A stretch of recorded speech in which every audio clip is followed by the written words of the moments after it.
Pascal. Donc, je suis Patrice Courty, associé fondateur de Moneta Asset Management, un des gros, entre guillemets, gestionnaires indépendants de fonds à Paris, de fonds actions. Donc, nous gérons 4 milliards d'euros. Alors, nous avons fondé...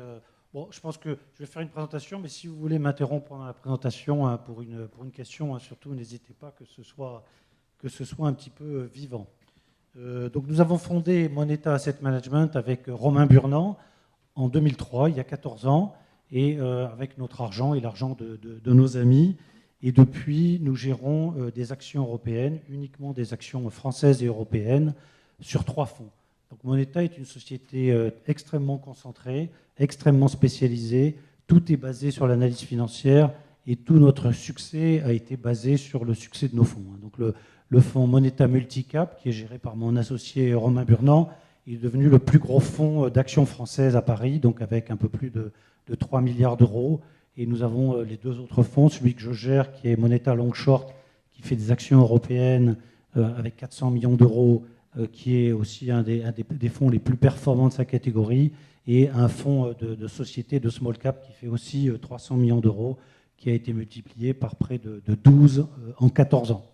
Je suis désolé, le fonds est fermé aujourd'hui. Alors, je suis venu vous parler en fait d'analyse financière et de comment nous faisons le choix de nos valeurs.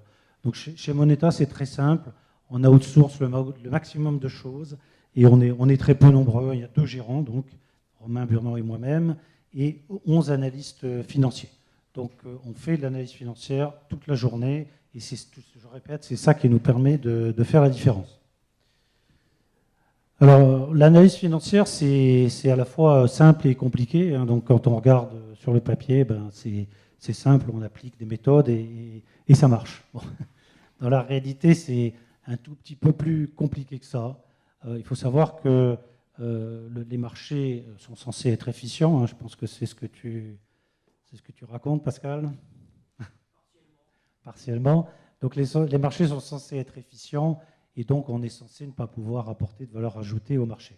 Dans la réalité, ce qui se passe, c'est que les marchés sont à peu près aussi efficients. Ils sont efficients en fonction des ressources qu'on leur apporte.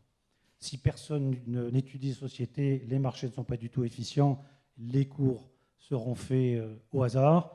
Et si vous avez des milliards et des dizaines de milliards de ressources qui sont jetées au marché sous la forme d'analyse financière, de bases de données financières, de bases de réflexion, etc., et bien vous avez un marché parfaitement efficient.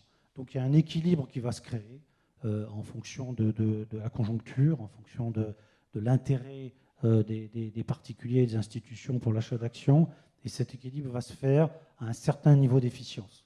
Et nous, on peut se glisser à l'intérieur et essayer d'être meilleur que le reste. Bon, il faut savoir aussi que l'efficience du marché est fonction croissante en ce qui concerne les actions de la taille des sociétés. C'est évident.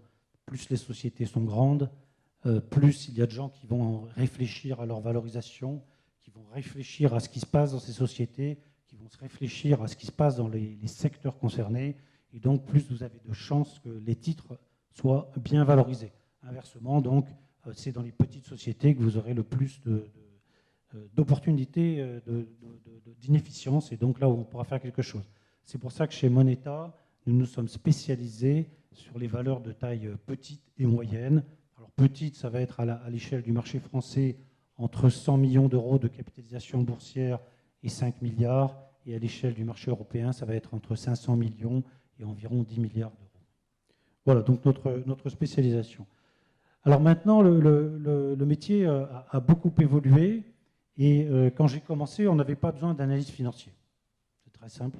Pas besoin d'analyse financière. Pourquoi ? Parce qu'il n'y avait pas d'information. Donc on arrivait dans les années 80, les grandes entreprises sortaient des résultats annuels. On avait de la chance quand les résultats sortaient en avril. La plupart du temps, c'était en mai ou en juin. Il y avait beaucoup de gens qui les avaient eus entre les mains avant qu'ils soient donnés officiellement au marché. Il y avait beaucoup de délits d'initiés. Et les meilleures sociétés, les sociétés considérées comme les plus modernes, les L'Oréal, les Essilor, les Carrefour, sortaient des chiffres d'affaires semestriels, ce qui était quelque chose d'absolument incroyable. Donc en fait, il n'y avait pas besoin d'analyse financière. Tout ce qu'ils faisaient, c'était d'aller voir les sociétés et de leur demander, s'il vous plaît, est-ce que vous pouvez me dire comment va l'activité ? Ensuite, il y avait un va-et-vient avec le directeur financier des sociétés qui n'avait absolument aucun besoin du marché financier à l'époque parce que les cours des actions étaient très bas et les sociétés n'avaient pas envie de diluer leurs résultats en faisant des augmentations de capital. Les sociétés étaient très frileuses et donc il y avait un va-et-vient vaguement intéressé de la part du directeur financier de la société. Et au bout de 2 ou 3 mois, on sortait une étude de 50 pages qui allait changer le monde, mais qui ne changeait rien du tout. Voilà, c'est comme ça qu'on travaillait. Alors je vous ai dit ça pourquoi? Parce que maintenant, c'est l'inverse. On se retrouve dans un océan d'informations toute la journée. On a des milliers et des milliers d'informations sur chacune des sociétés qu'on analyse. Et donc, on est dans la situation complètement inverse. Il faut, dans cette masse incroyable d'informations, il faut arriver à retrouver ce qui est pertinent et arriver à en faire un bon usage. Donc voilà, on commence notre travail par un travail de valorisation de base. Et la base de tout, ce sont la discounted free cash flow. Donc on va prendre les free cash flow des sociétés, on va faire une étude du free cash flow et on va essayer à partir de là de faire une valorisation de la société. Donc ça, c'est la base qui nous permet petit à petit de réduire le nombre de sociétés sur lesquelles nous allons appliquer notre travail. Au départ, sur l'Europe, par exemple, moi je démarre avec 1000 sociétés, donc c'est énorme. Il faut que je réduise cette proportion pour pouvoir appliquer mon travail à un nombre de plus en plus faible de sociétés. On appelle ça, chez nous, la technique de l'entonnoir. Donc à tout moment, si on estime que la société est correctement valorisée par le marché, on ne va pas insister, on va laisser de côté, on va garder une trace de notre travail, on va garder une trace de nos conclusions et on passe à autre chose parce qu'on n'a pas beaucoup de temps et il faut concentrer notre travail sur l'essentiel. Alors, ce qui est très important, c'est la valorisation, c'est la base de tout. Une fois qu'on a choisi quelques dizaines ou 100 ou 200 sociétés qui peuvent être notre cible grâce à la valorisation, eh bien, on va passer à l'analyse proprement dite qualitative de la société. Ce qu'on va faire, c'est qu'on va étudier les produits de la société, on va étudier le management de la société, on va étudier la stratégie de la société. On va faire tout ça très en profondeur. Donc on ne va pas se limiter à se dire, tiens, bah voilà, ils font tel produit, le vendent à telle personne, etc., etc. On va se demander à quoi sert le produit et pourquoi le client achète le produit, qu'est-ce qu'il va en faire, comment il va l'utiliser, comment il va gagner de l'argent avec, comment il va être content avec ce produit. Donc, par exemple, moi j'ai étudié Airbus, et Airbus pendant très longtemps a été un mouton noir du marché parce qu'il y avait des problèmes avec la mise au point des avions, il y avait des problèmes avec le ramp-up de la production d'avions, etc., etc.